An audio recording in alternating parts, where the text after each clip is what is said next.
është vetë pacha. Europa është kultura e paqës. Është pacha e shkur paqës. Dhe Europa nuk mund të marrë mësime për te Atlantikut. Ky ishte problemi. Para 3 ditësh, Europa, gabim të madh, s'po merret vesh për Putinin, s'po dialogon. Çfarë është ky? Po ky është një vegël e veglës Putinit. Ky është një argati Vučićit. A ju kujtohet? A nuk ishte ky që qarkullon dhe gjersa i nxorën kartonin e kuq në çdo samit që të mos i kërkohet Vučićit të zbatojë sanksionet kundër Rusisë? Është gabim të kërkojmë Serbisë zbatimin e sanksioneve. E bëndën samitin e NATO-s, e bëndën samitin e Bashkimit Evropian, në një kohë kur Serbia po shnroi absolutisht edhe është prapavi e Rusisë. Është Rusi e vogël.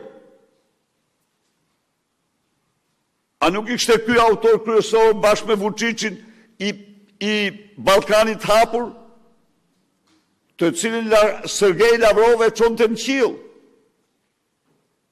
Dhe tani e ka gabim Europa, jo Putini, jo agresori.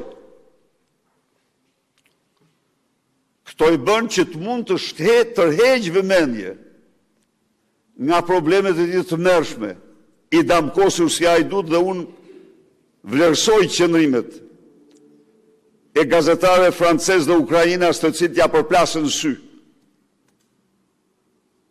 sy filoputinizmin e tij. Pa e fajnë e pas ka Europa se nuk dialogon me Putinin. Pra, njeri, e thash dhe në fillim, a yq që është i lidhur me krimin, diktatori, është i aftë të thotë çdo gjë, të bëjë çdo gjë për të shpëtuar lkurën e tij.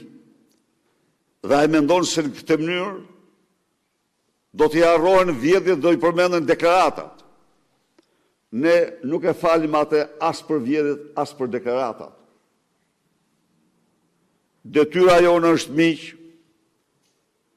të shumëfishojmë përpjekjet tona me çdo demokrat, me çdo qytetar, të vazhdojmë të pamposhtur këtë betejë e cila nuk ndërpritet gjerë në largimin e Edi Ramës. Faleminderit.